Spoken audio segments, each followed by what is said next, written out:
Hulk के पिछले parts 1 से 4 तक हमने पहले एक्सप्लेन किए हुए हैं, जिनका लिंक आपको डिस्क्रिप्शन में मिल जाए। तो अब 4 पार्ट की लास्ट में हमने देखा था कि जेनिफर यानी शी हल्क के पास उसके एक दुश्मन का खत आया था, जिसके आगे दिखाया जाता है कि टीवी पर एक एड चल रहा था जो और किसी ने नहीं बल्कि तातियाना ने ही चलाया था, यानी कि शी हल्क की दुश्मन ने, जहाँ वो ये बता रही थी कि ताकतवर बने और खुद पर नाज करे। दरअसल इस साइड भी खूबसूरती और खूबसूरती को बढ़ाने वाले ब्यूटी प्रोडक्ट्स जैसे क्रीम साबुन की बात चल रही थी। तभी इधर उसका कजन आता है जो जेनिफर से कहता है, मैंने तुम्हारे नाम के काफी सारे प्रोडक्ट्स देखे हैं, बस तुम मुझे भी उनके बारे में बता दो ताकि मैं हर जगह तुम्हारे प्रोडक्ट्स बेचकर पैसे कमा सकूं। जिस पर जेनिफर कहती है, ऐसा कुछ नहीं है, तातियाना मेरा नाम इस्तेमाल कर रही है और जिन प्रोडक्ट्स की तुम बात कर रही हो वो भी उसी की है। ऐसा कोई प्रोडक्ट मैंने कभी बनवाया ही नहीं। इसके बाद तातियाना जो झूठ मूठ की शी हल्क बनी हुई थी, अपने फैंस के लिए एक पोस्ट लगाती है कि मैं आप सबसे मिलने आ रही हूँ। इसने यहाँ अपने सारे प्रोडक्ट्स भी लगाई हुई थी जो कि काफी अजीब थी। फिर जेनिफर तातियाना से मिलती है, जहाँ उनकी थोड़ी बहुत बहस हो जाती है, जहाँ दोनों अब अपनी इस लड़ाई को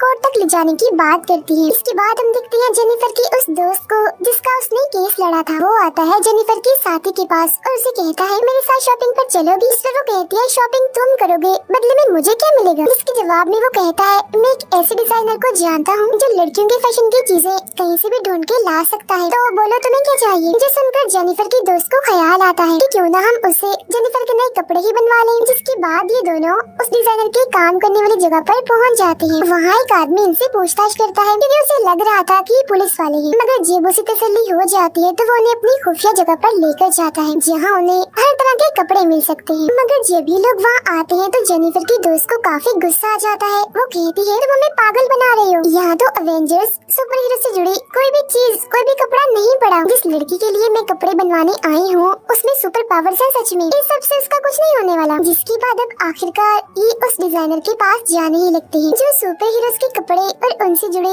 हर चीज बनाया करता था। जब ये लोग लिफ्ट के जरिए उसके पास जा रहे थे तो वो इनसे पूछता है, तुम यहाँ किसके लिए कपड़े बनवाने आई हो? जिस पर जेनिफर की दोस्त कहती है, शी हल्क के लिए, जो हल्क की बहन है। इस पर वो कहता है, ओके ठीक है, 15 मिनट इंतजार करो फिर अंदर आ जाना। जो सुनकर दोनों खुशी में नाचने लगते हैं। इसके बाद जेनिफर और तातियाना का केस अदालत में पहुंच जाता है, जहां वो दोनों और सारे वकील भी आए हुए थे, जहां ये फैसला किया जाता है कि अगली सुनवाई थर्सडे को होगी। अब जेनिफर यानी शी हल्क अपना सूट लेने डिजाइनर के पास पहुंच जाती है। डिजाइनर पूछता है, आपको कैसा सूट चाहिए? जेनिफर कहती है, ऐसा कुछ बना दो जो मैं ऑफिस में पहन लूं। जो सुन डिजाइनर को गुस्सा आ जाता है। वो कहता है, मेरे सूट पहनकर सुपर हीरोज लड़ाई करते हैं और तुम वही सूट पहनकर ऑफिस जाओगी? कमाल करती हो, तुम ऐसा करो यहाँ से चले ही जाओ। जो सुन जेनिफर की दोस्त कहती है, अरे बात सुनो, ये शी हल्क है, हल्क की बहन, उसके लिए तो तुमने कुछ बनाया नहीं, तो इसके लिए ही बना दो और खूब नाम कमाओ। तब आखिरकार वो उसका साइज लेकर उसके लिए सूट बनाने के लिए तैयार हो जाता है। फिर जब भी दोनों बाहर बैठकर खाना खा रही थी तो जेनिफर को याद आता है कि अगर हमें शी हल्क वाला केस जीतना है तो हमारे पास ज्यादा गवाह होने चाहिए, और ज्यादा गवाह हमें उस वेबसाइट से मिल सकते हैं जहाँ से मैंने अपने लिए लड़का ढूंढा था और उनसे मैं मिलने गई थी। और अब जब सुनवाई का दिन आता है तो वो 4 लोग भी आ जाते हैं जो जेनिफर से नहीं बल्कि शी हल्क से मिले थे शादी के लिए। हर कोई एक एक करके अपनी गवाही देता है। जिसके बाद ये बात सामने आती है कि शी हल्क का नाम तातियाना से पहले जेनिफर को ही मिल चुका था, जहाँ उसने इस नाम को अपना कर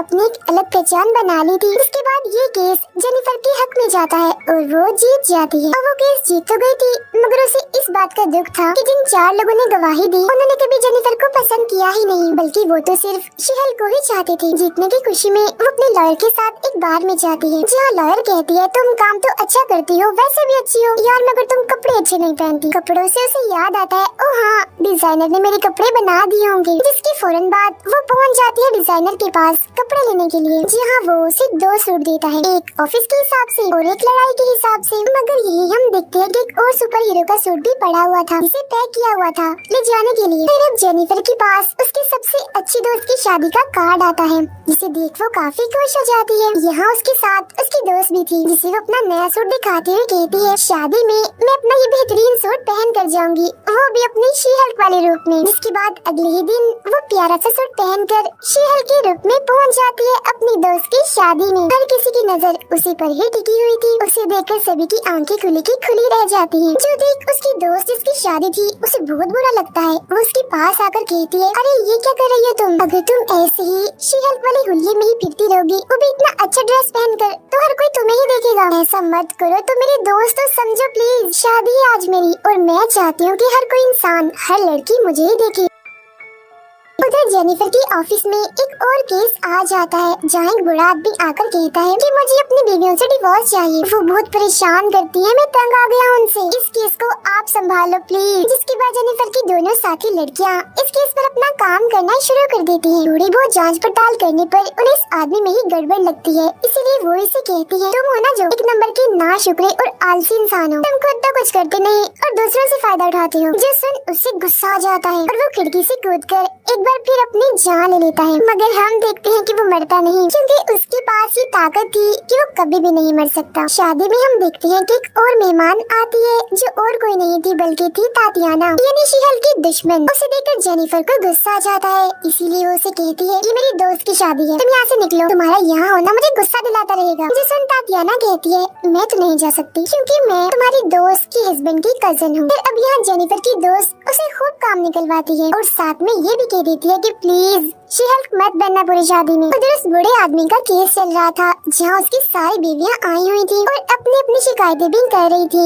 जो उन्हें अपने हस्बैंड से थी। वो अपने हस्बैंड पर केस भी करने आई थी। उनकी सारी बातें सुनकर जेनिफर की दोनों साथी लॉयर उस बूढ़े आदमी से कहती है सर देख लें, आपको इस केस से निकाल तो देंगे मगर आपको भारी कीमत देनी पड़ेगी। मगर यहाँ वो कुछ नहीं कहता। थोड़ी नोकझोंक के बाद ये केस उसकी बीवियों के हक में चला जाता है। तो बूढ़ा आदमी अपनी बीवियों से माफी मांगता है और सब यहाँ से चले जाते हैं। उधर शादी में जेनिफर की मुलाकात एक लड़के से होती है जिसका नाम जोश था। उसे देखने से लग रहा था कि वो जेनिफर को पसंद करता है। अब तातियाना भी बाज नहीं आती, वो जेनिफर को काफी परेशान करती है, उसे काफी मारती है और कहती है जल्दी करो अपने शीहल के रूप में आओ, मैं तुमसे लड़ना चाहती हूँ। तातियाना को उस पर इसलिए गुस्सा था कि शीहल का नाम भी इसने ले लिया, ऊपर से केस भी जीत गई। और जेनिफर ने अपने दोस्त से वादा किया था कि वो पूरी शादी में शीहल नहीं बनेगी। मगर अब बेचारी वो करती भी तो क्या, उसे मार पड़ रही थी, इसीलिए उसे अपने शी-हल्क वाले रूप में आना ही पड़ता है। इस रूप में आते ही उसकी सारी ताकतें भी आ गई थी। वो जोर से टांग मारकर जमीन को तोड़ देती है और तातियाना को भी उठाकर काफी दूर फेंक के मारती है। जिसके बाद कूद की आती है तातियाना के पास और एक के बाद एक करके उस पे काफी वार करती है, उसे बहुत मुक्के मारती है और दिमाग उसका ठिकाने पर ले आती है। उधर जेनिफर के दोनों साथी लॉयर्स को पता चलता है कि एक वेबसाइट पर लोग जेनिफर को मारने की बात कर रहे हैं, जिस मकसद के लिए लैब में एक मोटा सा इंजेक्शन तैयार किया जा रहा था जो शी-हल्क के जिस्म में छेद कर सकता है। अब हम जेनिफर को देखते हैं जो तैयार हो रही थी क्योंकि उसके पास जोश जिससे वो शादी में मिली थी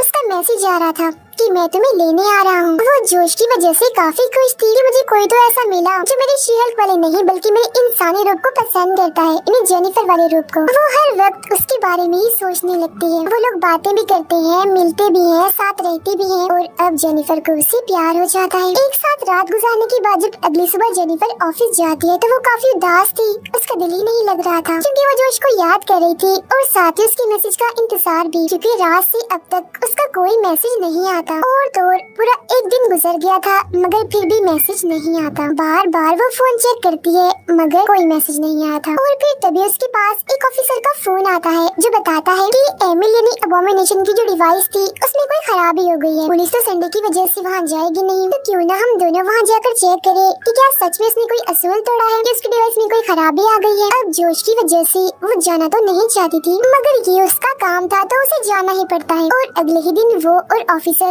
एमिल के घर पहुंच जाते हैं मगर जब ये एमिल की डिवाइस चेक करते हैं तो उन्हें कोई खास जानकारी नहीं मिलती। तब एमिल भी उन्हें बताता है कि छोटा सा करंट था, आपको लगा होगा कि मैं यहाँ से भाग गया हूँ, नहीं नहीं ऐसा कुछ नहीं है, मैं यही हूँ। उसकी ये बात सुनकर ऑफिसर को यकीन आ जाता है और वो यहाँ से निकल जाता है। जिसके बाद एमिल और जेनिफर आपस में बातें करने लगते हैं। वो उसे कहती है कि कोई भी असूल कभी मत तोड़ना क्योंकि अगर तुमने ऐसा किया तो जहाँ से आए हो मतलब कि जेल से वापस वहीं डाल दिए जाओगे। अब तभी यहाँ दो अनजान सुपर हीरोज के बीच लड़ाई छिड़ जाती है और वो जेनिफर की गाड़ी पे आके गिरते हैं जिससे उसे गुस्सा आ जाता है और वो उनमें से एक को उठाकर फेंक देती है। मगर जब अपनी गाड़ी की हालत देखती है तो दंग रह जाती है क्योंकि गाड़ी का तो बुरा हाल हो गया था। तब यहाँ एमिल आकर कहता है हाँ ये मेरे ही लोग हैं जिसको उनकी तलाश में इधर आए हैं जो इन्हें मिलेगा भी, और क्योंकि तुम्हारी गाड़ी भी खराब है तो जब तक ठीक नहीं हो जाती तुम भी यही रहो। जिसके बाद वो दोनों बातें करने लगते हैं। जिस दौरान जेनिफर की नजर बस अपने मोबाइल पर ही थी। वो तो बस नेटवर्क की तलाश में थी मगर हर जगह नो सर्विस नो